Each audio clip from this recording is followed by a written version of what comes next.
मला त्यांच्या वकिली ह्या व्यवसायाबद्दल पेशाबद्दल काही बोलायचं नाही, पण ते आता बीजेपीचे संसद आहेत, सरकार बीजेपीचं आहे,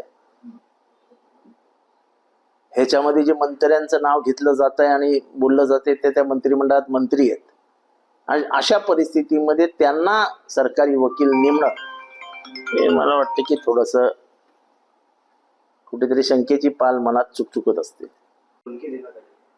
इतिहासकार इंद्रजित सावंत यांना जी कोणी धमकी दिली आहे, खरं तर आम्ही शंड झालो. कोण तो येतो तो सांगलीकर का काय त्याचं नाव, हा कोरटकर, येतात शिवाजी महाराजांबद्दल बोलतात, महापुरुषांबद्दल बोलतात, आणि आम्ही हातावर हात घालून बसलेलो आहे. आमची हिंमतही नाही काही बोलायची. हे उघड्या थोबाड्याने फिरू कसे शकतात? यांची थोबाडं रंगावली पाहिजेत ना.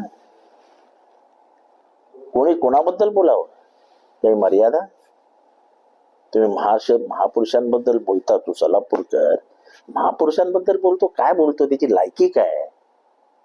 हा नवीन आला कोण कोराटकर का कोण आहे तो गाडी कुठली वापरते माहितीये?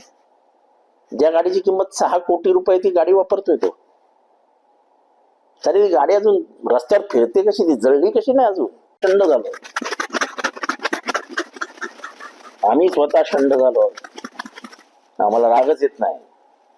शिवाजी महाराजांबद्दल बोला, संभाजी महाराजांबद्दल बोला, आम्हाला राग येत नाही. आम्ही सहिष्णू झालो, शोषित झालो. बहुजन पोरांनी ठरवलं त्या कोरटकर काय आणि सोलापूरकर काय हे रस्त्यावरनं फिरू शकणार नाहीत.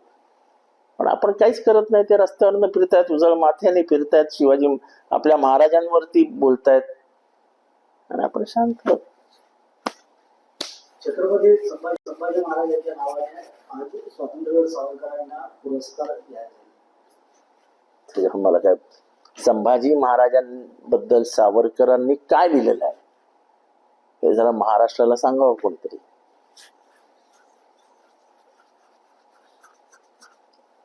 शिवाजी महाराजांच्या स्वराज्याबद्दल काय लिहिलंय सावरकरांनी हे जरा लोकांना सांगावं. लोकांना पटलं तर ठीक, आम्हाला नाही पटलं. एबीपी माझा, उघडा डोळे बघा नीट.